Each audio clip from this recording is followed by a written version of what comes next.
வணக்கம். உங்கள் விக்கிராஜ்.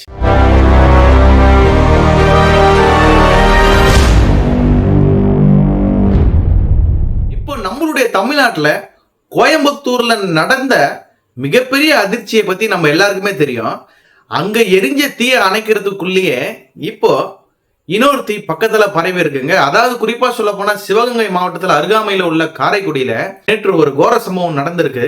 அதாவது பாண்டிக்குமார் என்றவர் காரைக்குடி பக்கத்துல வசித்துட்டு வராரு.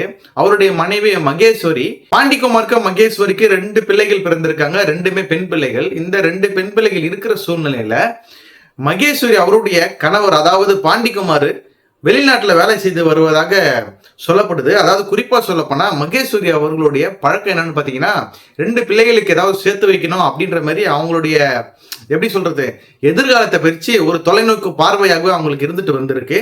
அதாவது பாண்டிக்குமார் அவர்கள் கொடுக்கிற பணத்தை சேமிப்பு மிகுதியால இவங்க வீட்டு மனை வாங்குறது ரொம்ப வழக்கமா வச்சிருக்காங்க. அதனால இவங்க வீட்டு மனை வாங்குறதுக்காக அருகாமையில் உள்ள இடத்துக்கு போயிருக்காங்க.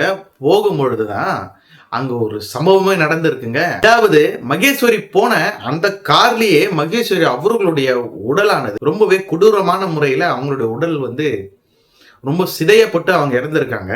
உடனே காவல்துறைக்கு தகவல் தெரிவிக்கப்படுது. காவல்துறைகள் அங்க விசாரிக்கிறாங்க. விசாரிக்கும் பொழுது அங்க அருகாமையில் எந்த விதமான சிசிடிவி கேமராவும் இல்லை. போலீஸ்க்கு ரொம்பவே எப்படி சொல்றது கஷ்டமாவே இருந்ததாக சொல்லப்படுது. உடனே போலீஸ் அவர் இவங்க எப்படி இவ்வளவு தூரம் வந்திருப்பாங்க, இவங்களுக்கு கார் ஓட்ட தெரியுமான்னு பார்த்தீங்கன்னா உண்மையாக மகேஸ்வரிக்கு கார் ஓட்ட தெரியுமா? ஏன்னா கார் ஓட்ட கற்றுக் கொடுத்தது அவங்க வீட்டு பக்கத்தில் இருக்கிற ஒரு கார் டிரைவர் அப்படின்ற மாதிரி சொல்லப்படுது.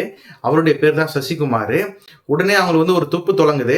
உடனே அங்கே போயிட்டு என்கொயரி பண்ணலாம்னு சொல்லிட்டு விசாரிக்கும் போது தான் தெரியுது இந்த நபர் இந்த கேடுகட்ட நாய் தான் இந்த வேலையை செஞ்சிருக்கான்.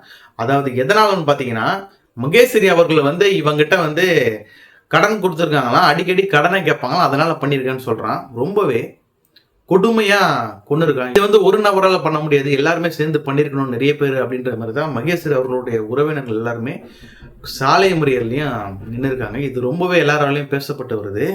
சாலை மறியலே இல்லாம மகேஸ்வரி அவர்களுடைய உறவினர்கள் என்ன சொல்றாங்க பாத்தீங்கன்னா, நாங்க போகணும்னா கலையணும்னா வீட்டு மன வித்தவங்க தான் இந்த சம்பவத்தை செஞ்சிருக்கணும் அப்படின்ற மாதிரி மகேஸ்வரி அவர்களுடைய உறவினர்களும் சொல்லிட்டு இருக்காங்க. இது ரொம்பவே எல்லாராலையும் பயங்கரமா பேசப்பட்டு வருது. கோயம்புத்தூர் செய்தி மறையறதுக்குள்ளேயே இந்த சம்பவம் நடந்திருக்குது ரொம்ப கவலைக்கிடமாகவே இருக்கு. ஆனா அந்த குற்றவாளியை பிடிச்சிருக்காங்க. மேலும் என்ன தகவல் தெரிய போகுது அப்படின்ற மாதிரி தான் பொறுத்திருந்தா பார்க்கணும். என்ன நடக்க போகுதுன்னு தெரியல. மேலும் இன்னொரு வீடியோல உங்களை நான் சந்திக்கிறேன்.